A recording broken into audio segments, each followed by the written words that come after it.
వీక్షకులందరికీ నమస్కారం. 2026వ సంవత్సరంలో కర్కాటక రాశి వారికి ఏ విధమైనటువంటి ఫలితాలు కలగబోతూ ఉన్నాయో ఈ వీడియో ద్వారా తెలుసుకునేటువంటి ప్రయత్నం చేద్దాం. ముఖ్యంగా ఈ ఆంగ్ల సంవత్సరాది అది మన పండగ కాకపోయినా చాలా మందికి ఒక క్యూరియాసిటీ ఉంటుంది. అంటే మన కొత్త సంవత్సరం వచ్చింది క్యాలెండర్లో, మరి అది ఎలా ఉంటుంది ఏంటి అనేటువంటి విషయాలు అందరూ అడుగుతారు. అయితే ఇందులో కొంతమంది అతిశయోక్తి, వీళ్ళకి రాజపూజ్యం ఇంత, ఆదాయం ఇంత, వీళ్ళకి వ్యయం ఇంత, లేకపోతేనేమో ఇవి ఇవి అసలు సంబంధం లేని విషయాలు.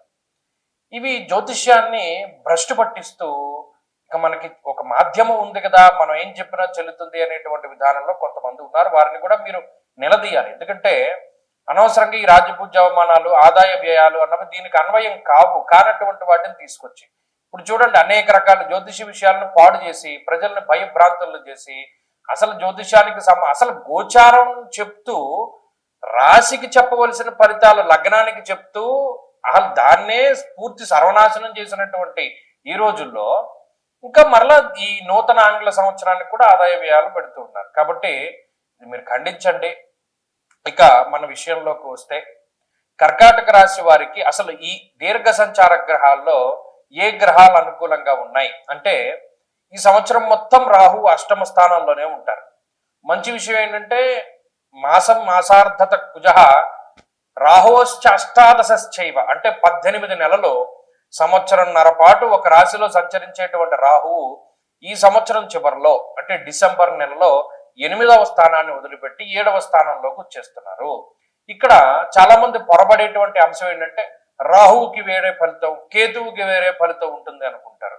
గోచారంలో రాహుకేతువులకి ఒకటే ఫలితం చెప్పారు. ఇది కూడా మీరు గమనించాలి.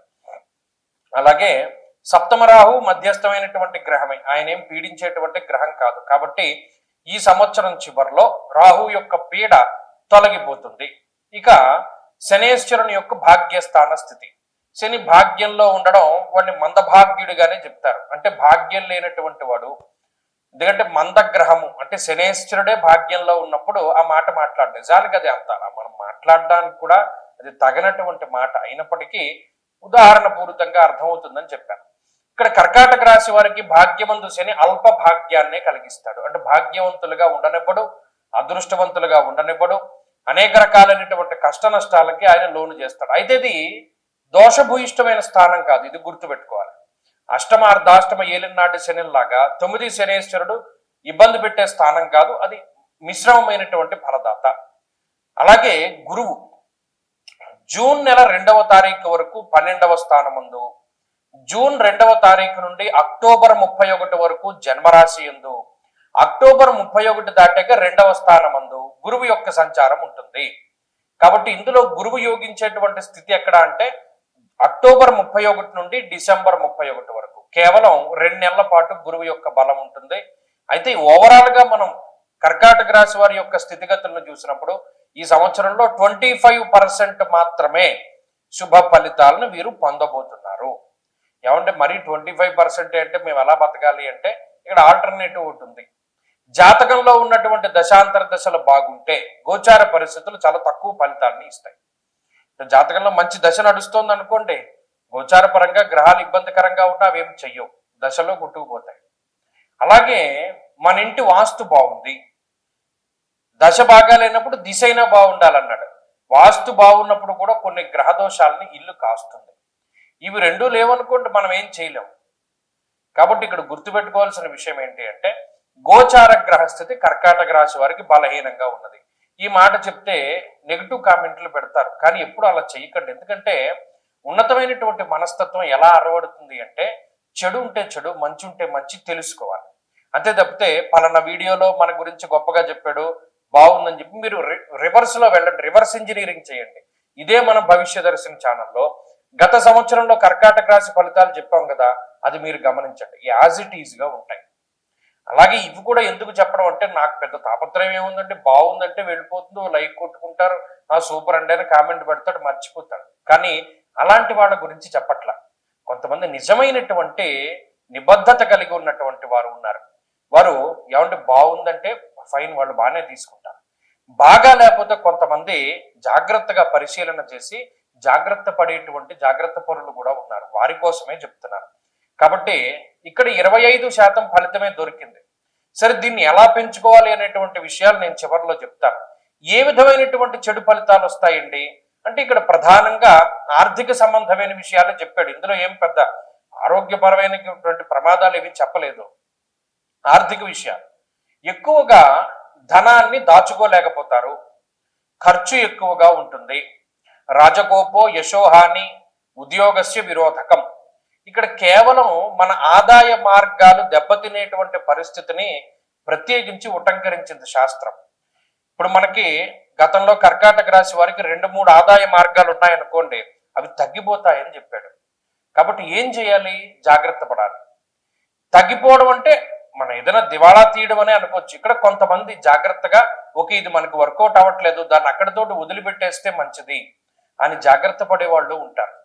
సో అలా అన్నమాట. అంటే ఆదాయ మార్గాలు తగ్గుతూ వస్తాయి, తెలుసుకుంటారు. మనం ఈ చోట్ల పెట్టుబడి పెట్టడం మంచిది కాదు, తగ్గించుకోవాలి, మన పెట్టుబడి వెనక్కి తీసుకోవాలి, ఏదైనా లాభాన్ని పొందుతూ ఉంటేనే పెట్టుబడి పెట్టాలి.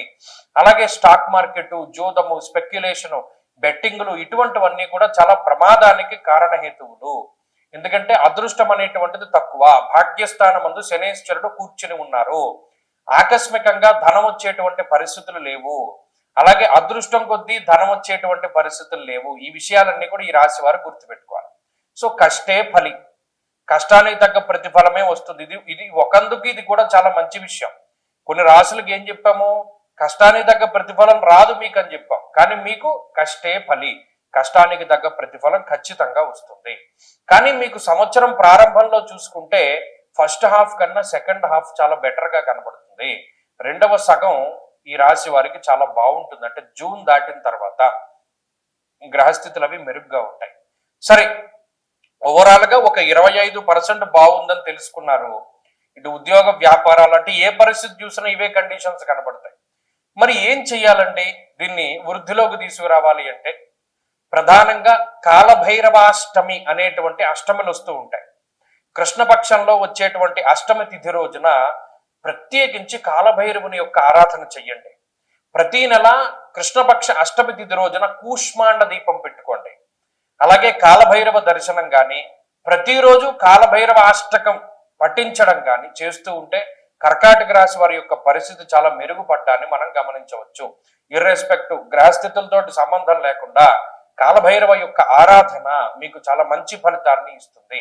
అలాగే ఎలాగో సంవత్సరం చివరిలో 2 నెలలు యోగిస్తూ ఉన్నాయి కాబట్టి మంచి విషయాలన్నీ ఆ 2 నెలల్లో జరుగుతాయి. నెక్స్ట్ ఇయర్ కూడా చాలా గొప్పగా ప్రారంభం చేయగలుగుతారు. సంవత్సరం చివరికి వచ్చేసరికి గురుబలం పెరుగుతుంది, రాహు యొక్క ప్రతికూలత తగ్గిపోతుంది. ఇవన్నీ మంచి విషయాలు ఉన్నాయి కాబట్టి అవన్నీ కూడా చాలా అద్భుతంగా ఉంటాయి.